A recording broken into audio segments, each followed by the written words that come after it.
আসসালামু আলাইকুম সবাইকে। তো আজকের ভিডিওটা মেইনলি এইচএসসি 25 ব্যাচকে উদ্দেশ্য করে বানানো। ভিডিওটা হয়তো অনেকের জন্য একটু হলেও হেল্পফুল হবে। তো চলো শুরু করা যাক। দ্য ইয়ার্স ফাঁকিবাজি করছো, এখন এই লাস্ট মোমেন্টে এসে একটা স্প্রিন্ট দিতে চাচ্ছ।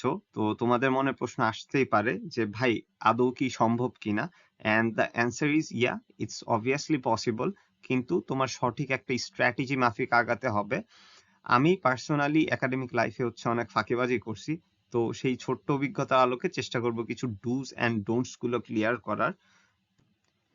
তো তার আগে তোমাদের হাতে অ্যাপ্রক্সিমেটলি 3 মাসের মতো টাইম আছে। এখান থেকে সময়টা একটু কমায় অ্যারাউন্ড 2.5 মাসের ভেতরে আনার ট্রাই করো।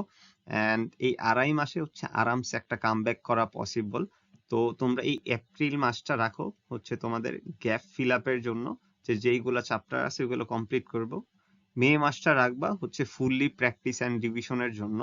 আর জুনেতে পাক্কা রিভিশন দিবা। ঠিক আছে?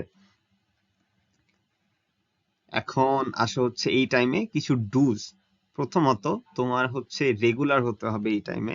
এই না যে তুমি একটা মোটিভেশনাল ভিডিও দেখছো আজকে, তুমি 6-7 ঘন্টা আরামসে পড়ছো, কিন্তু আগামী নেক্সট উইকে বা এই পরের সপ্তাহে তুমি কিছুই পড়লা না। এরকম করা যাবে না। রেদার তুমি ধরো আজকে 1 ঘন্টা পড়ছো, কালকে আধা ঘন্টা করে বাড়াও, 1.5 ঘন্টা পড়ো।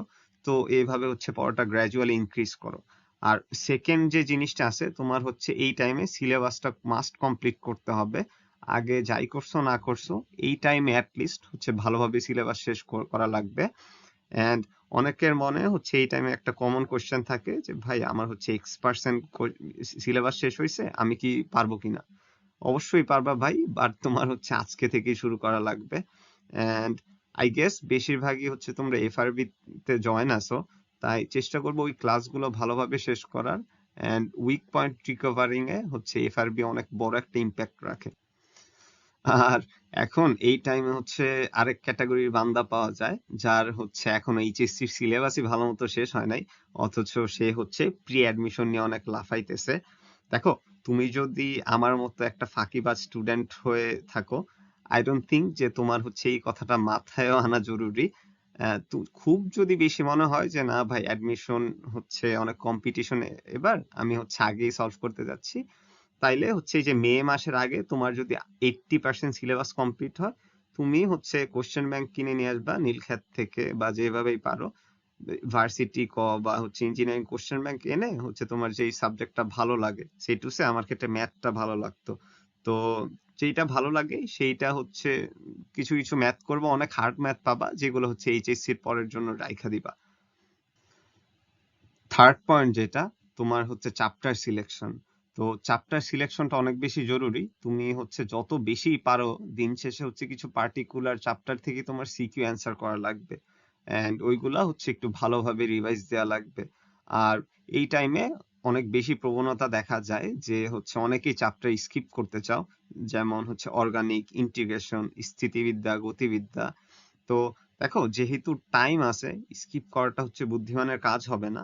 তুমি অ্যাট লিস্ট অর্গানিক যেটা আছে, অর্গানিকটা আর গতিবিদ্যাটা তুমি করে রাখবা, যাতে সিকিউ ব্যাকআপ একটা সিকিউ তুমি অ্যান্সার করতে পারো। আর এমসিকিউর জন্য আই থিঙ্ক যে অনেক তোমার কমন কিছু ফর্মুলা আছে, ওইগুলা সব চ্যাপ্টারের জন্যই পড়া উচিত। আচ্ছা, সর্বশেষ কিন্তু সবচেয়ে জরুরি যে পয়েন্টটা আছে সেটা সোর্স সিলেকশন। এন্ড অনেক প্যারা খাইতে হয় এই পয়েন্টটার ক্ষেত্রে, তাই চেষ্টা করছি কিছু গুছাই দেওয়ার জন্য। আচ্ছা, এই সময়টাতে কিছু কাজ করা তোমার জন্য একেবারেই ফরজ। এখন তোমার মূল মন্ত্র মন্ত্র এই টাইমে একটা নোটস, আর একটা টেস্ট পেপার। ঠিক আছে? এখন তুমি যেই ইয়েতে জয়েন আসো, কি বলে, কোর্সে জয়েন আসো, সেখানে ক্লাসের যে নোটস গুলা পাবা, ওইগুলা মাস্ট ফলো করবা। ওই নোটস গুলার পরেই তুমি টেস্ট পেপার সলভিং এ যাবা।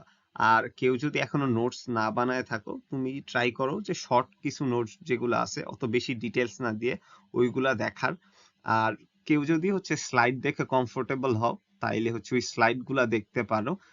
আর একটা জিনিস মনে রাখো যে টেস্ট পেপারের ক্ষেত্রে লাস্ট 3 ইয়ার্স এর টেস্ট পেপার মানে কোশ্চেন ব্যাংক সলভ করা তোমার জন্য ফরজে আইন।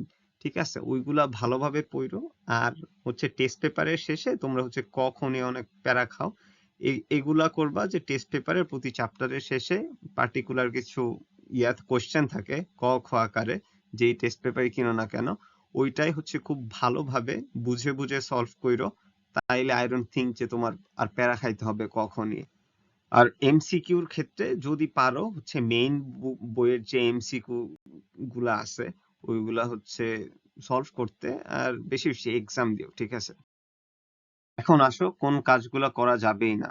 দেখো, এখন শুধু শুধু সময় নষ্ট করা যাবে না, কারণ ধরো সেটুসে আড্ডা দেয়া বা ঘোরাঘুরি করা, কারণ তুমি হচ্ছে সারা বছর এই কাজগুলাই করছো। এখন এই লাস্ট মোমেন্টে এসে সেম কাজগুলো রিপিট করার আসলে কোনো মানেই নাই। অ্যান্ড সেকেন্ড যে জিনিসটা হচ্ছে, সোশ্যাল মিডিয়াতে চেষ্টা করবা সবচেয়ে কম টাইম দেওয়ার জন্য। জরুরি যে কিছু অ্যাপস আছে ওইগুলা ছাড়া আর বাকিগুলা হচ্ছে পারলে ডিলিট করে দাও। আর টেস্ট পেপার সলভ বা এমসিকিউ সলভ করার ক্ষেত্রে দেখবা হচ্ছে শুরুর দিকে অনেক ভুল হচ্ছে, কিন্তু হতাশ না হয়ে হচ্ছে আস্তে আস্তে অ্যাকিউরেসিটা ইনক্রিজ করার ট্রাই করো। আর ভুল হবে, প্রথম প্রথম অনেক ভুল হবে। আর দেখো, লাস্টলি এটাতে হচ্ছে সবাই একটু আজাইরা টাইম ওয়েস্ট করে। সেটুসে তোমার হচ্ছে সিলেবাস কভার হয় নাই, অথচ তুমি হচ্ছে XYZ একটা প্ল্যাটফর্মের মডেল টেস্ট প্রোগ্রামে ভর্তি আছো। কোশ্চেন করে, তুমি এক্সাম দাও বাট মার্ক পাও না। আসলে এটা তোমার সময় নষ্ট করা ছাড়া কিছুই না। রেদার তুমি হচ্ছে আগে সিলেবাসটা শেষ করো, তারপরে যদি তুমি চাও ভাই আরামসে হচ্ছে মডেল টেস্ট দিলা, তখন কোনো প্যারা নাই। And so that's all, best of luck তোমাদের জন্য। আর হচ্ছে আমার ব্যাপারে যদি কেউ জানতে ইচ্ছুক হও, আমি হচ্ছে সালমান ফার্সি। মেইনলি আমি টেস্ট এক্সামের পরেই ভালোভাবে পড়ালেখা শুরু করি।